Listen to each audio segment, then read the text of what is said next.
Welcome to Nando's Academies. Make sure you like the video, subscribe to the channel, and hit the notification button. Now let's get into today's video.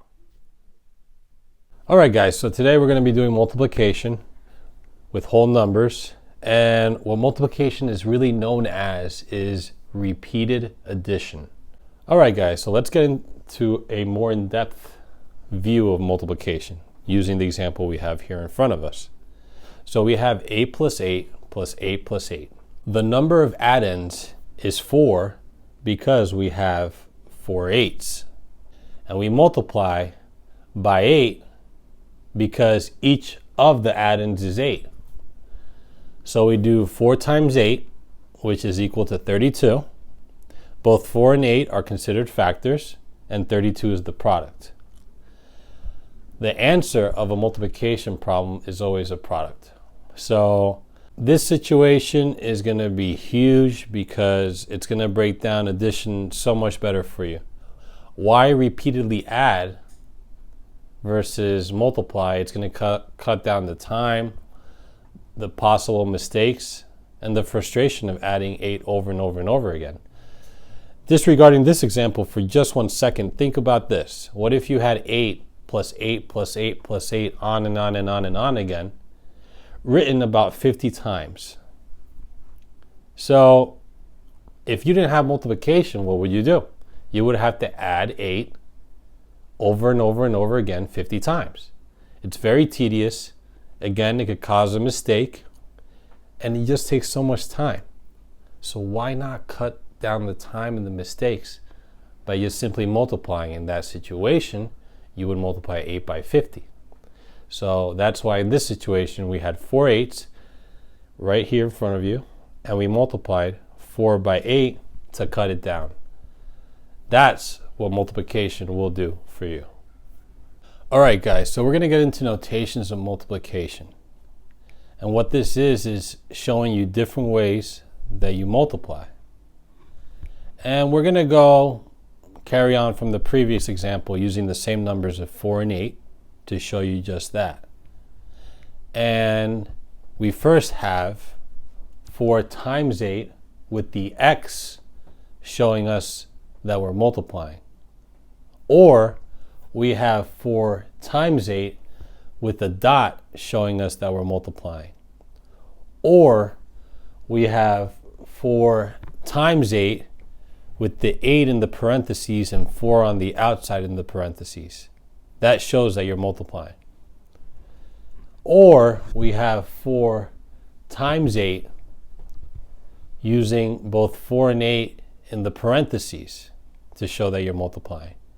And I drew the arrows to exactly point out what makes that operation a multiplication operation. So be aware of these. There may be some others out there with different grouping symbols and whatnot, but these are your typical ways that you'll be seeing multiplication. So continuing on, we have now multiplication property of 0. And what this tells us is that the product of 0 and any number is 0. So check out the example below, which will explain that. And the example tells us 9 times 0 is equal to 0. And 0 times 18 is also equal to 0. So simply put, any number times 0 will give you 0. And there's tons and tons of more examples that you could use. It could be 100 times 0 is equal to 0. It could be 1,000 times 0 is equal to 0. So it doesn't really matter as long as you have that number multiplied by 0, you're always going to get 0. And on to the multiplication property of 1. And what this says is that the product of 1 and any number is that same number you multiplied 1 by. So here are 2 examples that prove that. We have 1 times 4 equal to 4, and 17 times 1 is equal to 17. It doesn't matter where I put the 1. So in the first example, I put the 1 first, and I still got 4. And in the bottom example, I put 1 after the 17, and I still got 17. So it doesn't matter which way you go. 1 times 4 is 4. 4 times 1 is 4. 17 times 1 is 17. 1 times 17 is 17. You could use 100. 100 times 1, 100. 1,000 times 1, 1,000. So it really doesn't matter. As long as you multiply that number by 1, you're going to get that same number as the result, which would be the product. So now the commutative property of multiplication. And what this says is that changing the order of two factors does not change their product. So check out the example below, guys. You have 3 times 4 equal to 12 and 4 times 3 equal to 12. Does it matter whether 3 and 4 switches to 4 and 3 and we multiply them in either of those two different fashions? No. 3 times 4 we get 12, and 4 times 3 we still get 12. So it doesn't matter the switch. With any two specific factors, you're still going to get the same answer. So now we have the associative property of multiplication. So what this says is that the way in which the factors are grouped does not change their product. So take a look at the example below, and what this says is that 3 times 4, which is in the parentheses, times 5, which is outside of the parentheses, is equal to 12 times 5, which equals to 60. Or you have the bottom part where we have 3 times and then 4 times 5, which are both in the parentheses, gives us 3 times 20, which gives us 60. So the way the factors are grouped doesn't change their product because we get 60 twice. In the first part, we have 3 times 4 in the parentheses, and in the bottom part, we have 4 times 5 in the parentheses. So it doesn't matter how the factors are grouped because we get the same result. Now, why does the second step look a little different? Well, you guys will see later on that parentheses is very important to do first. But that's a little later on. In this case, we do the parentheses first. So we do 3 times 4 is 12, and then 12 times 5 is 60. On the bottom part, the parentheses is around the 4 and the 5. So we do 4 times 5 first, which gives us 20, and then 3 times 20 is also 60. So again, doesn't matter how they're grouped, you're still going to get the same result. So now we have the distributive property. And what this says is that multiplication distributes over addition. So here's the example we have. We have 3 open parentheses, 4 plus 5. So what happens is that the 3 distributes to both the 4 and the 5. That's why I put arrows there, so you guys can see that more clearly. And we end up getting 3 times 4 plus 3 times 5. Now you could go ahead and get the answer for that, and that's fine. But what I wanted to focus on here is showing you how we get the 3 times 4 and the 3 times 5 by distributing 3 to 4 and distributing 3 to 5. In this example, we're going to multiply 367 times 5. So let's do an example where we multiply these whole numbers. And the example says 367 times 5. So if you guys look to your right, we have the tip that could help out. And it's my recommendation to help you solve this problem and any other problems you see in the future. So what we have is that the first number is the largest multiplied by the second number, which is the smallest. So if you take a look at the example super quickly, we have 367, the first number, being the largest, multiplied by 5, which is the second number, being the smallest number. So we have our setup. Then we start multiplying the second number, and we use the ones place of the second number. So we only have 5, which is in the ones place here. And then we multiply to the first number, but we do it first to the ones place, then the tens place, then the hundreds place, and so on. And then carry if necessary. So if we look at our example, we do just that. We have our number set up, 367 times 5.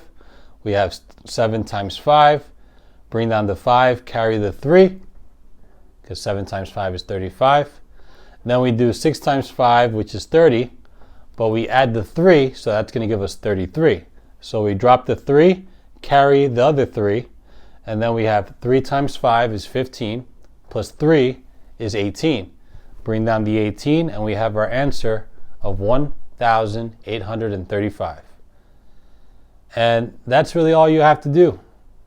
If you have more numbers in the second number, then there'll be a little bit more work.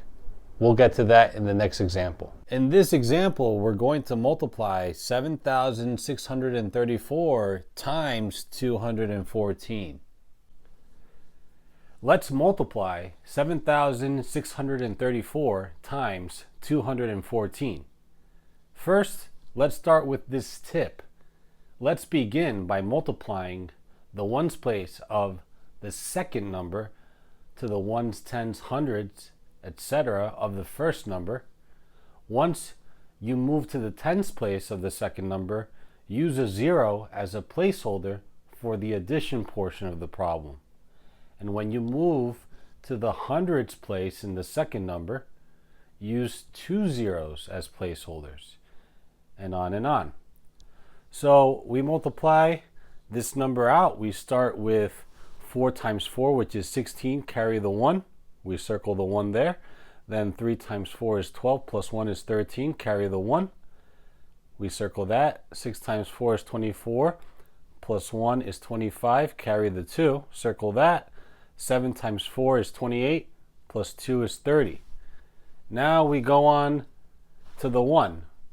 And in the addition portion, we move in 1. So now we do 1 times 4 is 4, 1 times 3 is 3, 6 times 1 is 6, 1 times 7 is 7. And then we go on to the 2 and we move in twice in the addition portion. Now 2 times 4 is 8, 2 times 3 is 6, 2 times 6 is 12. We carry the 1, and then 7 times 2 is 14, plus 1 is 15. Now we can add them up. 6 plus nothing is 6. 3 plus 4 plus nothing is 7. 5 plus 3 is 8, plus 8 is 16. Carry the 1. We circle the 1. 1 plus 0 plus 6 is 7, plus 6 is 13. Carry the 1. 1 plus 3 is 4, plus 7 is 11, plus 2 is 13. Carry the 1. 1 plus nothing plus 5 is 6. And then 1 plus nothing is 1, giving us a final answer of 1,633,676.